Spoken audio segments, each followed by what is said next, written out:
Welcome to Iowa Pagan News, your informative internet radio station catering to all pagans worldwide. We are dedicated to bringing you the very best in music, news, events, and lots of fun stuff. Come tune into our new podcast at www.plrdn.podbean.com. Now, here is your host, Lou Silverwolf Williams. Good evening, everyone, and welcome back to a evening edition of Pagan Artist Spotlight on the Prairie Land Radio Network. And this evening, we're kind of casual. Tonight, Sarah decided that she needed to join me tonight and be a part of this. And then also, we're joined by special guest JC. And now, JC is also a friend of mine and out in Colorado. Now, you're also, because you're also related to Greg Burris, right? I am. He's my father-in-law. Okay, that's what I thought. So, yeah, I'm good friends with Greg. And when he had told me that you wanted to be on the show, I said, sure, come on ahead. So cool. Now, JC, you are a two-spitter energy healing, tarot reading, Reiki master, and pagan minister. Yes, all of those things. So now, with you being young, how long have you been studying? I've been studying on and off since I was about 11 years old. I'm 24 now, so that puts me at 13 years. Wow. Okay. Yeah, I'm big on following things that I'm interested in. So if that is the magical uses of crystals, or the healing properties of teas, or what the tarot cards mean from deck to deck, then I'm all about it. And I'm big on just diving straight into whatever interests me at that point, and basically just learning until I can become an expert at it, and then I'll teach other people. Okay. And now, who have you been studying under? So Spirit Soaring, who you're calling Greg, is one of my best friends, and he was also my mentor for more than 1 year in a day program through him. But he taught me the grandfather's medicine, which is about taking the natural world and learning how you can work with it to heal yourself. So there's a lot of herbalism in that practice. There's a lot of indigenous medicine teachings. There are things like learning to be a pipe carrier, learning to wield the inipi, which is what we call the sweat lodge.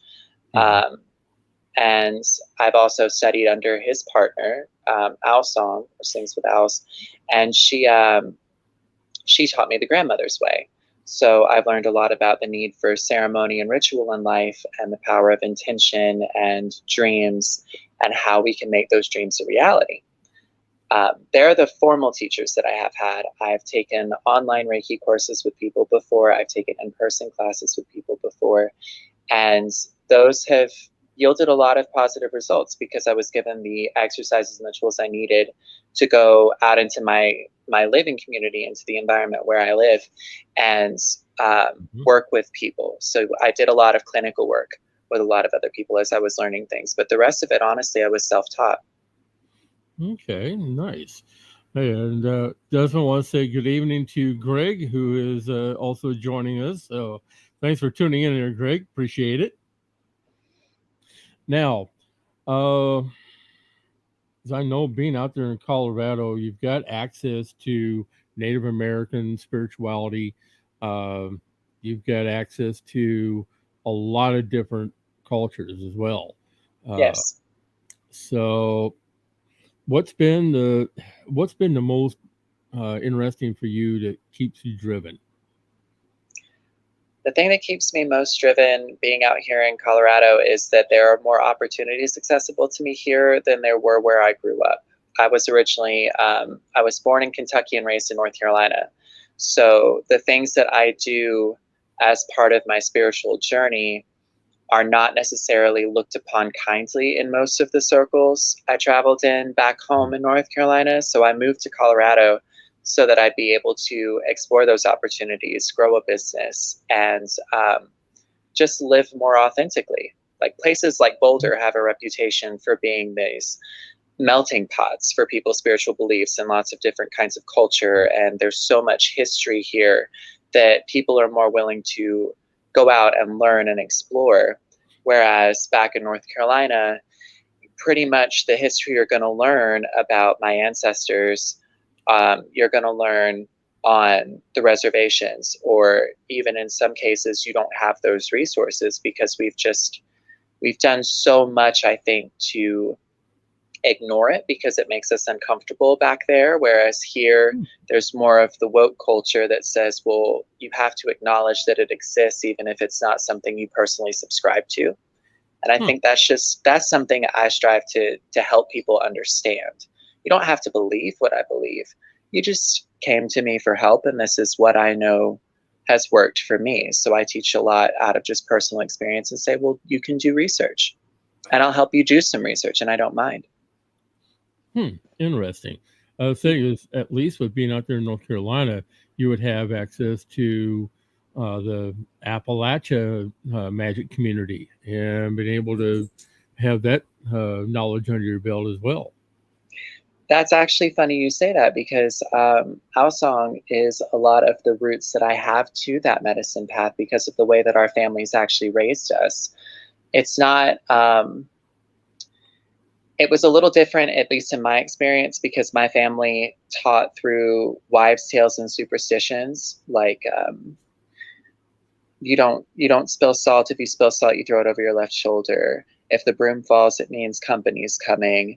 If the wind changes directions, then you can expect your money to fall or something like that. Like they were big on teaching through those lessons, and it was never addressed as magic or witchcraft or paganism or anything like that. It was just this ongoing tradition, this oral tradition that people had back there. The Appalachian community there for paganism and witchcraft is very rich. It was just something that in my environment, I was a little too detached from, just geographically. So a lot of that I learned through just reading, honestly, just getting my hands on the books by the local authors, studying through the internet and tracking down resources that like Whistling Deer or Mourning Dove, who were Cherokee medicine leaders and actually ancestors of mine. What they put their hands on, what they put their beliefs into. So it's a lot of research either way. Okay. I was saying, there's one person in particular that's out there in Nashville who I would definitely have told you to go look up and spend time with. And cool. That is that's Byron Ballard. She is a yes. very good close friend of mine, and she is big on Appalachian magic, and she's like a mama figure. Yeah. And we love to grow those in North Carolina. We grow that better than tobacco in North Carolina. Cool. I also want to say good evening to Chris Wade, who's joining us, and also my friend Patsy Lafferty. Thanks for tuning in, you too. Appreciate it. So basically now, at least with you being out there in Colorado now, refresh my memory. There is a reservation out there, right? There are a few reservations out here. One of them, I believe, is Blackhawk. I think is still technically a reservation. And I believe there's also a Ute tribe reservation out here, which is another side of my family history that was never even talked about. Because my father's side of the family started to look more white the more that they intermarried, as his ancestors stepped away from the tribe and made their way east, which was a weird direction to move in my opinion, but they did. Yeah. So it was just something we never talked about. Like, even on my mom's side, my grandfather on my mom's side is actually Tuscarora and Cherokee, but because he has blonde hair and because his skin looks white when he avoids the sun, he chooses to believe that he's white, and he's never had a drop of native blood in him. But my grandmother is darker than this wood behind me, and my mother is darker than this wood behind me. But I came out looking like this, so they're like, well, we're gonna lie to you about that. Okay. There's a lot of internalized racism we've had to break down over the generations. Sounds like it. Okay, and also just say good evening to William, who is joining us as well. Now, William is also a native, basically is a author through Llewellyn, Oh, and who cool. I had the opportunity to have a chat with him not too long ago. So Awesome. uh, there are a lot of people who I'd be able to steer you in the right direction for Hey, information, and I'm good uh, with that. so there's a lot. Basically, you're going to be in a store that there's so much to learn because I'm I'm still learning things on a daily basis. Oh, that's right. Well, sorry about that, William. That's right. You are self-published. Shoot, that's right. I goofed on that. But anyway, his book is fantastic. That yeah.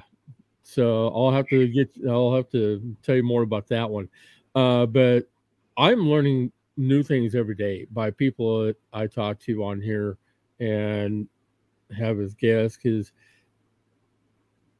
being in being in this life, to me, it's an everyday learning experience. Absolutely. So now I know that we were talking offline a little bit. Tell us more about uh, the projects that you work on and the things that you really enjoy doing that goes along with your spiritual path. Sure. So to start at the top, I've already kind of let this one out of the bag. I'm a big nerd when it comes to research. If I hear about a god or a goddess or even just like sometimes a Latin word in a TV show or in a movie, or if I read it in a book, I make a note of that and I'll go spend hours jumping down rabbit hole after rabbit hole trying to get more information on that source, on that little tidbit. Because if it grabs my attention, I've learned to trust my intuition and say, well, it won't hurt to have more information about this. Because then if somebody asks me a question, I can at least point them in the direction of a credible source. Mm-hmm. Um, Other things that I'm working on right now, I'm interested in kicking off a motivational speaking career, or at least that as one of the revenues that I'm interested in drawing income from, because I've done a lot of shadow work lately that people my age don't know how to do. I'm 24 years old and I have a lot more experience learning indigenous ways of dealing with this and even other metaphysical ways and even Western culture therapy that most people my age don't get to access because they don't know that the resources are there in the first place. We're so very divorced from our culture, our traditions, at least in my experience, growing up the way that I did, with religion not necessarily being in the forefront of my reality, but it being exposed to me through extended family or even through friends, and then getting mixed up in the church and stuff. There was a lot of hush hush and a lot of sweeping it under the rug because we were just very uncomfortable with it. And that's actually how I ended up leaving the church. Was there was a lot of debate one day about whether or not Wicca was Satanism, which obviously no, these are two completely separate legs of journey. But given the context of it being in a Methodist church, it was all bad. And I said, well, there's absolutely no one way to God. I don't feel like this is an appropriate conversation to be having with children. I was 14, 15 at the time, I think. Mm-hmm. And I just kept getting in arguments with the pastor over this for like years. And I said, look, honestly, if it's not hurting anybody, it's none of my business anyway. And I don't think it's fair to take anything away from somebody if it's helping. It doesn't matter. It doesn't matter what it is. So I want to teach people how to walk out of their pain, walk through that shadow, and walk into the light, because that's something that Spirit and Song have really helped me to do. And it's something that I've learned to help other people I interact with. I also read tarot and oracle cards. not just for fun, but I also do consultations with people because I use it as a talking tool. It's a therapy piece for me. So it often comes to pass that people who get readings through me end up having to face something anyway, because we look at your blockages. I look at what your lens is, whether that's your career or your romantic journey or your house, your family, whatever it is. And we look at all those obstacles, and I start giving you tools based on what the cards are saying you need to have in your life. If you're having a lot of swords, I say, okay, well, the reason you've got so many swords is because you're locked up here. So what is this constantly repeating to you? What is your mind trying to get you to explain? Why are you having these issues? And so we'll sit down and we have a conversation. And sometimes a 5-minute reading can turn into an hour-long discussion because we break it down. And that's how I retain my clients. It's because I build the rapport by just being the sounding board that you need. I just sit across the table from you. I collect crystals because, first of all, I'm a dragon, so I feel like it's just part of my hoard. And then I like to actually make jewelry for fun. I've been doing that since I was about 13 years old. I just ended up with some tumbled gems, and I started learning to wire wrap when I was a kid. So I've actually started working with a company that Spirit founded called Walks Far Traditions. And I've learned how to do little things like this where I wire wrap my own jewelry. I'm actually sporting the medicine choker that was made for me. This is a custom made piece. It's made in the traditional Cherokee style, and it's got nothing but gemstones and bone spacers. It's got antelope pieces in it. It's made from leather. Everything is really sustainable, and it's all custom made. I actually had to sit through what he calls a stone progression, which is how I learned so much about crystal healing. You work with these energies, you work with these crystals, and you have reactions to them, at least in what I have seen with other people. Even if their senses are super dead and they're like, well, this one feels warm faster than the other one, or this one kind of makes me antsy or stressed out. And so we know how to calibrate for what works with you and what doesn't work with you. And that's how we build your jewelry. So we can make you just about anything you want. I've made leather cuffs before. We've done feather burning, where you can actually have a custom feather burn. Say you have an eagle feather or an owl feather that you'd like to send to an artisan. Spirit is really good with the burning tools, and he will custom burn that feather for you. So if you're interested in crows or ravens as part of your path, if that's a totem that you feel like you need to have on you regularly, he specializes in making that happen. And we do all of the research so that we can even pair animal medicine teachings to crystal gemstones. So we break down the indigenous teachings of it, and we cross-thread it through Western teachings and paganism and witchcraft, and we blend all of these things together so that when you wear it, you feel like you're actually in ceremony. So we do a lot of that. I am one of the artisans that does build a lot of the jewelry now. I like to do the earrings because they're something that I can turn out quickly, but there's something that can be very intentional. It's kind of like it's like your silverware drawer is how I think of it, where you have your spoons and your knives and your forks. But with me, it's intention. So I've made like the earrings that I usually have are they're citrine based, but they also have carnelian and onyx and garnet and things that filter in them so that my hearing is improved while I'm wearing them, but also so that any negative things that are said around me are filtered away so I can maintain my happiness. And I know they can be cleansed with sunlight, so I just pull my hair back so I can show those earrings off and everything's cool, because everybody gets to see the really cool earrings, and it's just a very intentional part of my path. I think the things you wear and the things you think and feel are just as important, because all of it is a part of your reality. Right. So I'm big on the whole package when it comes to it. I learned how to read runes a couple of years ago because we started watching a show, and I don't remember what the show was, but we were watching a show and they were writing the words in Viking runes. So we took some resources I was gifted and started making rune tiles, and we started getting accurate readings from it because we've been doing tarot for years, I guess. So the plumbing was working, and we got the intuition going, and we started giving accurate readings to each other, and we got interested in doing it as a show. So we did a lot of shows like this for about 3.5 years.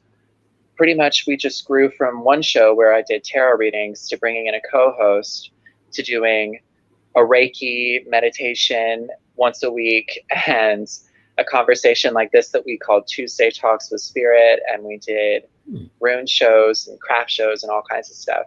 So I do a lot of DIYs. I do the runes, I do the cards, I do the crystal healing.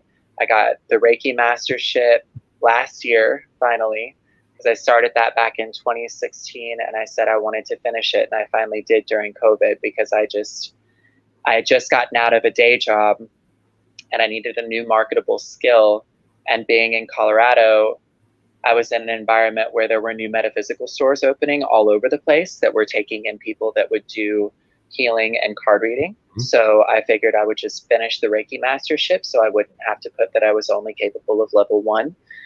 And I finally finished that off and started actually training people. So I was actually Spirit's Reiki master.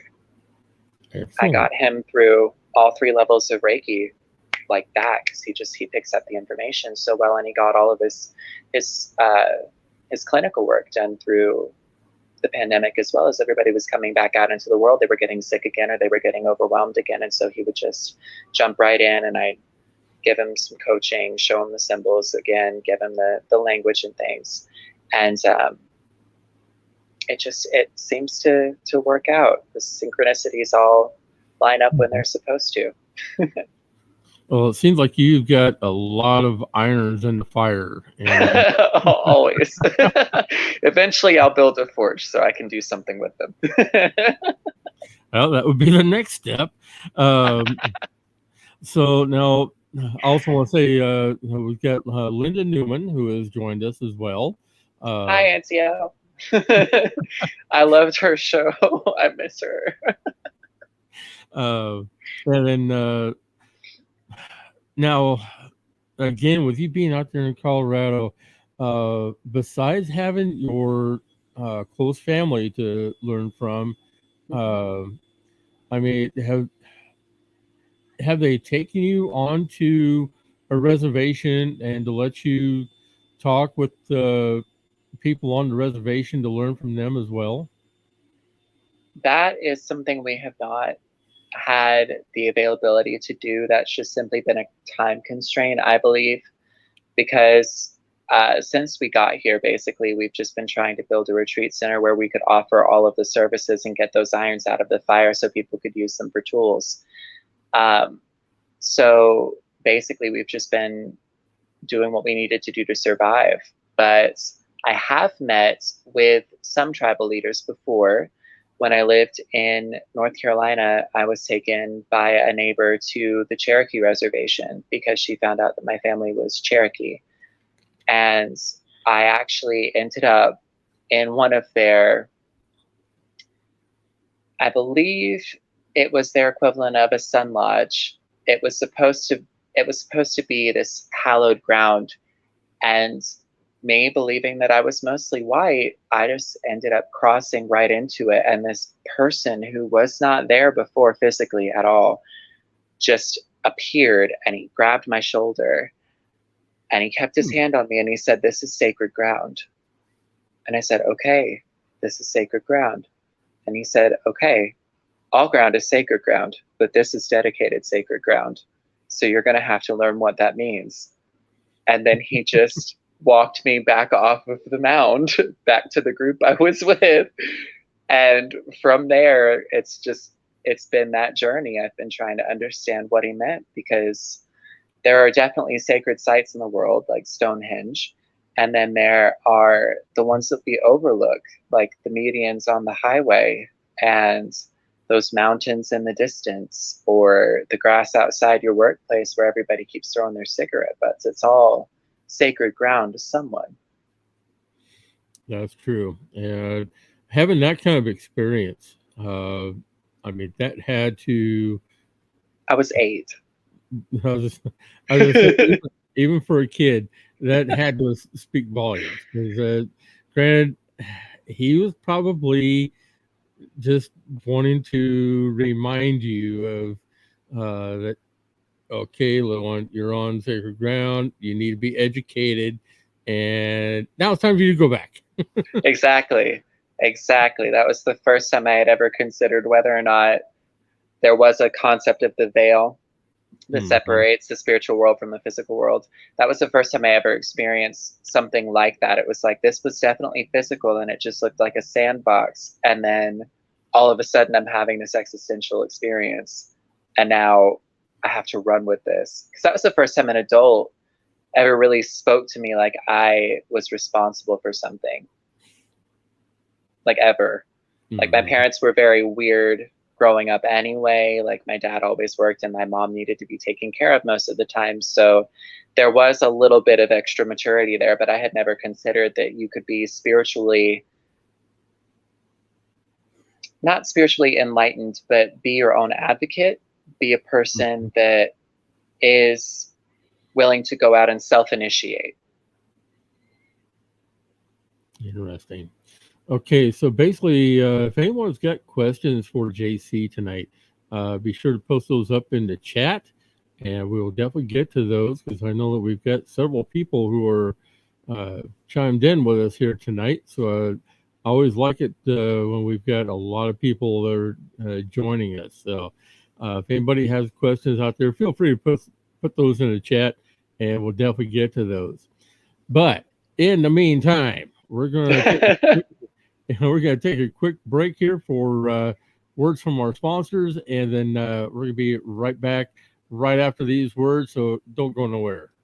I just walked into this coffee shop. You'll never guess what I found. All the help is deeply engrossed in metaphysical times. You should too. I'm at the Egyptian, 475 Park Avenue in Idaho Falls, Idaho. You get your very own coffee for free, and we're open till 10.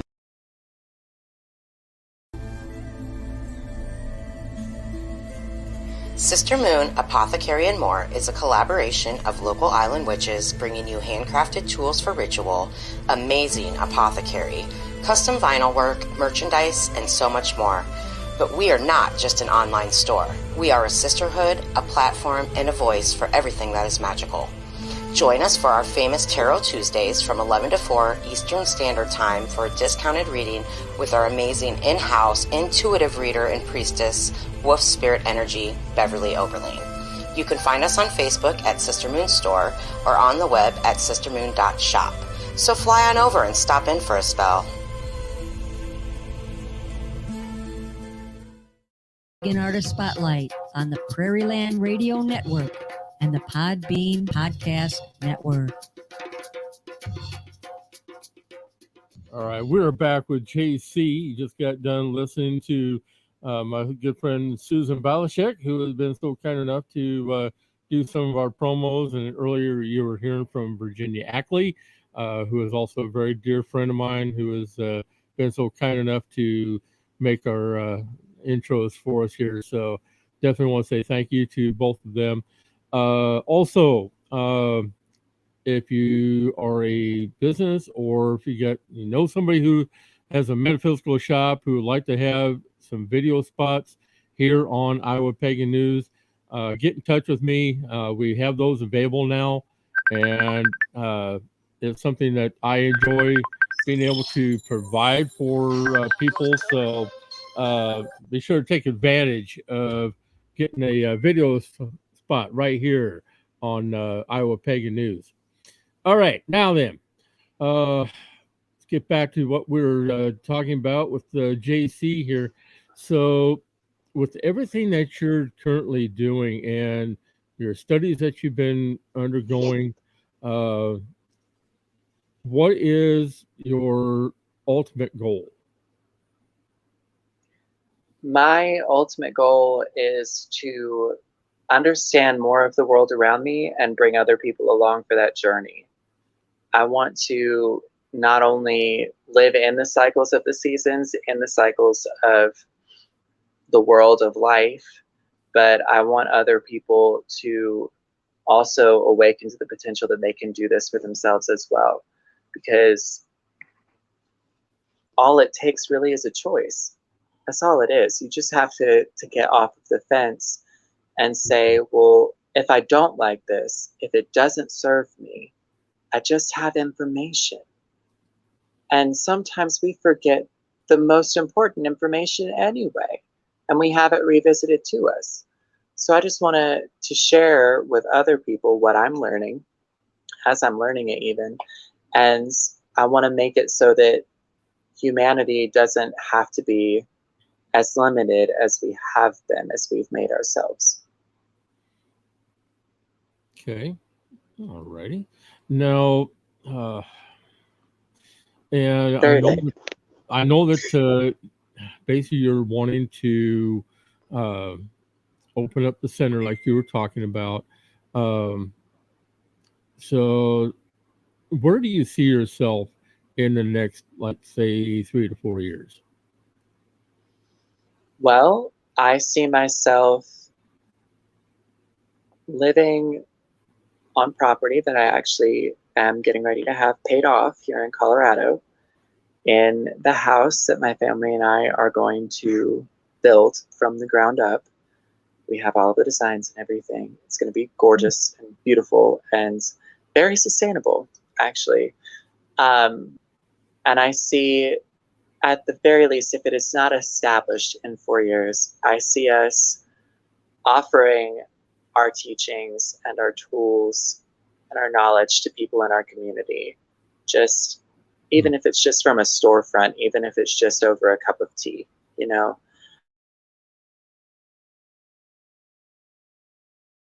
I definitely see that.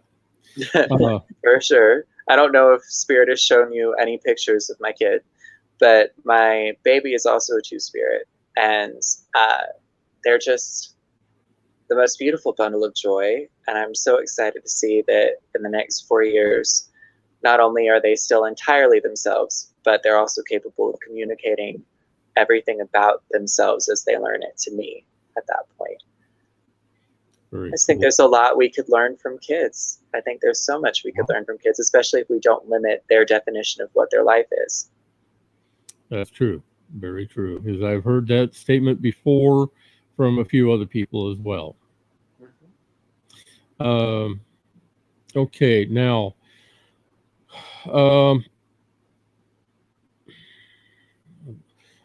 yeah, there's a time that I myself was looking at possibly acquiring land out there in Colorado as well. And this was back, a few years ago, that we were looking at property down along the southern Colorado and New Mexico border. Yep, that's actually where I found mine. I was thinking, yeah, and for some reason or another, it was really cheap. It's only like 5 acres is like, what was it? Probably about like 12 grand. Nope. No. This was, he had 5 acres for only $2,500. Yeah, that sounds about right. It was only going to be $100 payment. It was like, I about took him up on the deal, but then I got to researching the area, and there are a lot of regulations and stipulations that you have to have done before you can even think about staying on your property. It's like, So it's going to mean a lot of driving back and forth. And it's like, it just wasn't doable. Right. So, but I mean, there's still going to come a time where I'm definitely going to be taking a trip. Oh yeah, for sure. And you should totally come see me down in southern Colorado right before you hit the New Mexico border.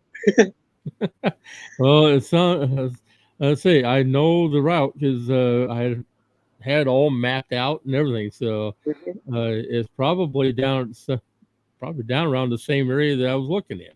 Were you looking in Fort Garland? It's about 10 miles north of Taos, New Mexico. Yep. It's one of the most, or the longest inhabited places in Colorado, actually. So it's the place with the longest running history in Colorado. And my property is right on the side of a mountain too, which was just right up our alley. We were like, yes, we get to see all of the seasons happen as they're happening all over the valley. We're far enough away from people. We don't have to worry about it anymore. And we can do pretty much what we want. What we've got cooking is going to make it so that we can be much more self-sustaining and less dependent on things like even the grocery store, because it won't be so much a part of our lives anymore. We'll still have the community, of course, but it won't be, it'll be more valuable because it'll be less taken for granted. Right. Plus, seems like, granted, the land is really bare, but you can pretty much do with it what you want. And Exactly. plus, I think down around that area, you've also got the packs of the wild horses as well. Yes. Yep, that is the thing. Yeah. We actually have bears and pumas on our property right now. Interesting. We have spotted them. Yeah. We were walking the property one day and we got back up to the top edge of the property where we enter from the road. And we were looking down the slope because, of course, it's either barren or if you want plant life on it, it's got to have a grade. So it had a sharp enough gradient. We were able to look down the mountain and we were wondering what the hole was that we were seeing. And the hole was a black bear. He was just running around looking for food, and we kept smelling cats, and we could never see them, but we would smell them stronger at night, and then we would hear them like trampling around on the dead brush and things like that. So that's what we figured out. We had pumas as well, but Spirit's able to do a lot of the tracking and stuff for us, so he's able to confirm what we think is going on there. Yeah. Nice. Well, yeah, definitely.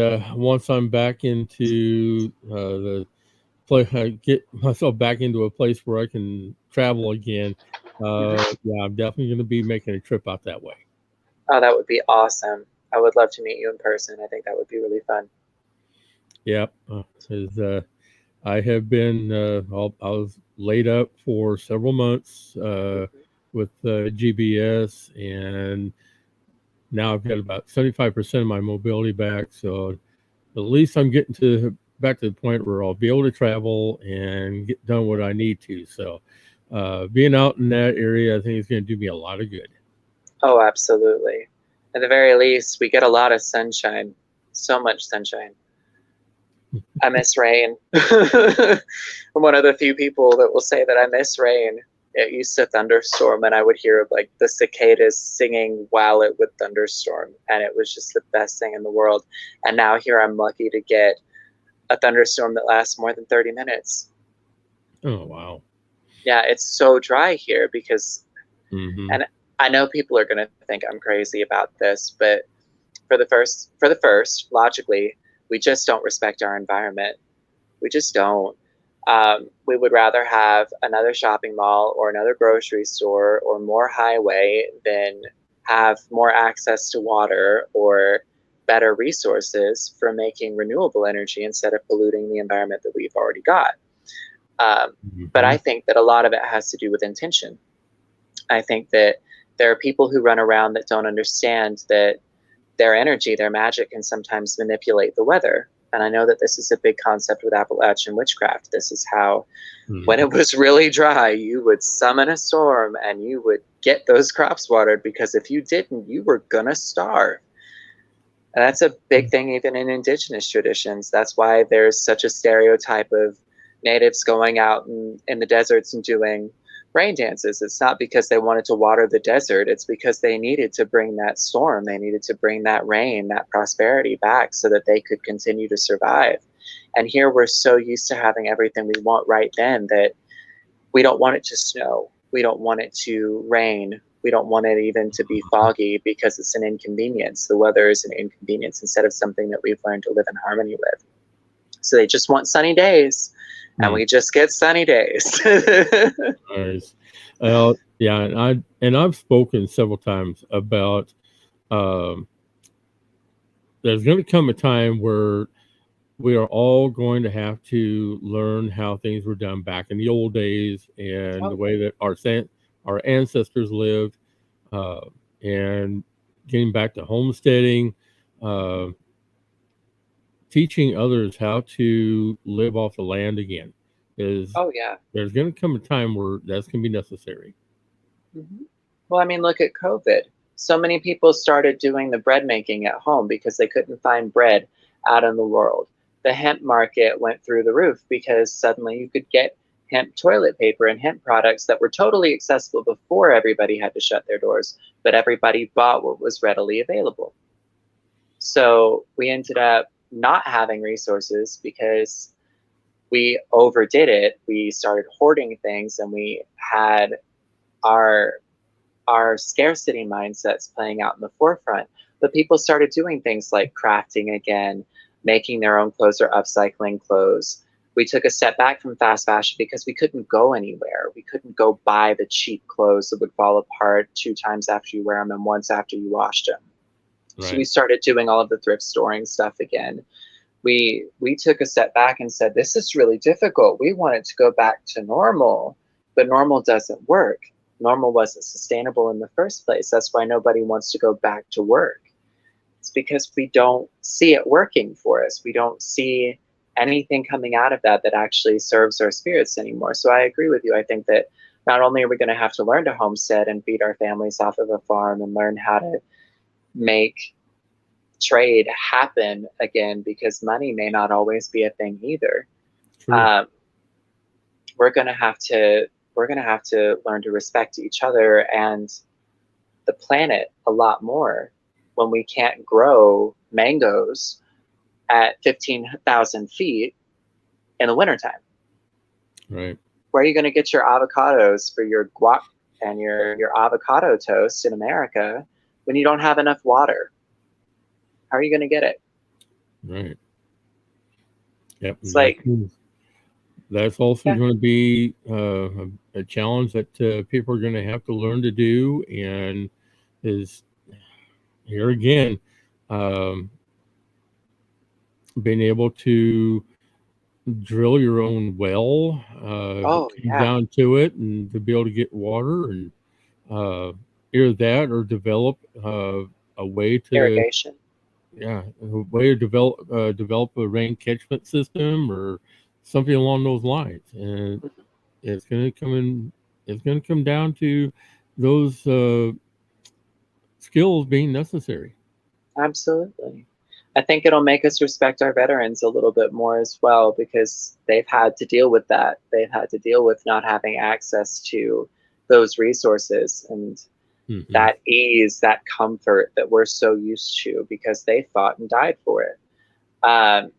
So I think that we're going to make friends with our local Marines a lot faster. We're going to make friends with our Army Rangers a lot faster. And they're going to have more respect, I think, in the communities when they come home, and they're going to get more of the care that they need when everything goes that way, because they're going to be a necessity in society even more so than they already are. Yep, I agree. Okay, well, I really have enjoyed spending this time with you and getting to know you and what you're doing. And be sure to tell Greg and the family hello for me. And I will definitely be making arrangements to come out that direction. All right. Well, thank you very much for having me. It was an honor to be on a live show again and be talking to somebody in the community. Thank you very much for spending your time with me. You're very welcome. And you've been listening to another edition of Iowa Pagan News on the Prairie Radio Network. As always, if you got questions later on, you can contact me directly at earl@iapnradio.net or else at iowapagannews@gmail.com. Now, also, if you'd like to support what we're doing here at IAPN Radio, I've got 3 different sources that you can send donations to. That way we can keep the lights on, we can keep up the programming, we can keep doing shows just like what you're just got done watching. We can bring you a lot of great fun stuff. Be sure to check out our Cash App at IAPN Radio 2750, PayPal at iowapagannews@gmail, and then also at Venmo at PLRNIA. And that is short for Prairie Land Radio Network. So be sure to check out that. And we do appreciate all support that everyone gives us, and also the feedback that we receive, especially the comments that we get during our live shows. It's always a pleasure getting those. So we definitely appreciate everyone who tunes in on a regular basis. As always, keep everyone around you safe. And if you plan on being outside during this hot snap, just be sure to keep yourself hydrated and keep yourself protected from the sun if you have to. Absolutely. Pleasant journeys, everyone. We're going to be out of here for the night. Thank you for tuning in to today's broadcast. All shows are recorded and available for download at plrdn.podbean.com. All rights are reserved and may not be replayed without written permission by IAPN Radio Management. Come join us at our new group, IAPN Radio on Facebook, where you can be kept up to date for future broadcasts. Pleasant journeys, everyone.